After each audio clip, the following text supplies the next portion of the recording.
എത്ര കിട്ടിയാലും കേന്ദ്ര സർക്കാർ പഠിക്കില്ല. വീണ്ടും വീണ്ടും അവർ സംസ്ഥാന സർക്കാരിനും ന്യൂനപക്ഷങ്ങൾക്കും നേരെ ആക്രമണം കടുപ്പിക്കും.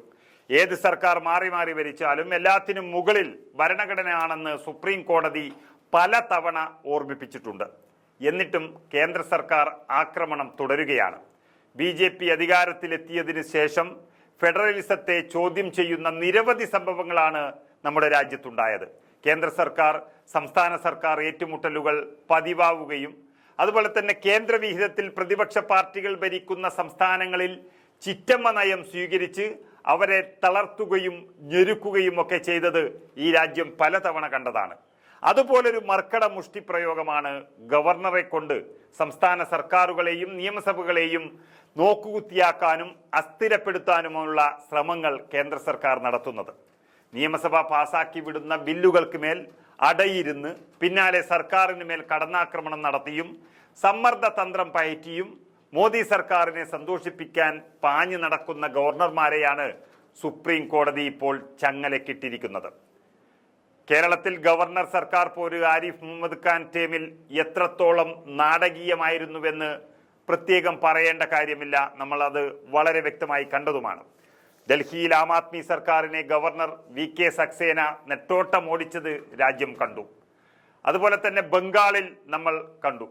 കേന്ദ്ര സർക്കാരുമായി ത്രിഭാഷാ നയത്തിൽ കൊമ്പുകോർക്കുന്ന തമിഴ്നാടിനെ ഗവർണറെ വെച്ചു മെരുക്കാനുള്ള BJP ശ്രമങ്ങൾക്ക് കൂടിയുള്ള അടിയാണ് സുപ്രീം കോടതിയിൽ നിന്നും ഉണ്ടായിരിക്കുന്ന വിധി. ഗവർണർക്ക് വീറ്റോ പവർ ഇല്ലെന്നും സംസ്ഥാന നിയമസഭ പാസാക്കിയ ഒരു നിയമത്തിനുമേൽ കാലാകാലം അടയിരിക്കാൻ പറ്റില്ലെന്നും പരമോന്നത കോടതി അടിവരയിട്ട് പറഞ്ഞപ്പോൾ അടി കിട്ടിയത് കേന്ദ്ര സർക്കാരിന് കൂടിയാണ്. സംസ്ഥാന നിയമസഭ അവതരിപ്പിച്ച 10 ബില്ലുകൾ സംബന്ധിച്ച തമിഴ്നാട് ഗവർണർ RN രവിയുടെ തീരുമാനങ്ങൾ അത് നിയമവിരുദ്ധമാണെന്നും കോടതി ഉറക്കെ പ്രഖ്യാപിച്ചിരിക്കുകയാണ്. ഭരണഘടന ഗവർണർക്ക് വീറ്റോ അധികാരം നൽകിയിട്ടില്ലെന്നും നിയമങ്ങൾ ജനങ്ങളുടെ ആവശ്യത്തിനായാണ് കൊണ്ടുവരുന്നതെന്നും ബില്ലുകളിൽ 3 മാസത്തിനുള്ളിൽ തീരുമാനമെടുക്കണമെന്നും ജസ്റ്റിസുമാർ തീർപ്പ് കൽപ്പിച്ചിട്ടുണ്ട്. ബിൽ തീരുമാനം നീട്ടാൻ ഗവർണർക്ക് അധികാരമില്ലെന്നും പരമോന്നത കോടതി വ്യക്തമാക്കി കഴിഞ്ഞു. ഭരണഘടന അനുസരിച്ച് 3 വ്യവസ്ഥകളാണ് തനിക്ക് മുന്നിലേക്ക് എത്തുന്ന ബില്ലുകളിൽ ഗവർണർമാർക്ക് ഉള്ളത്. ബില്ലിന് അനുമതി നൽകുക, അനുമതി നിഷേധിക്കുക, പ്രസിഡന്റിന്റെ അനുമതിക്കായി വിടുക എന്നിവയാണ് ആ വ്യവസ്ഥകൾ. ബില്ലിൽ തീരുമാനമെടുക്കാതെ വൈകിപ്പിക്കുകയും അതിനുശേഷം പ്രസിഡന്റിന് അയക്കുകയും ചെയ്ത നടപടി ഭരണഘടനാ വിരുദ്ധമാണെന്ന് പ്രത്യേകം പറയേണ്ട കാര്യമില്ല. ഇനി ഗവർണർമാർ തനിക്കോണം കാട്ടിയാൽ കോടതി ഇടപെടുമെന്നും ശക്തമായ ഭാഷയിൽ സുപ്രീം കോടതി താക്കീത് നൽകിയിട്ടുണ്ട്.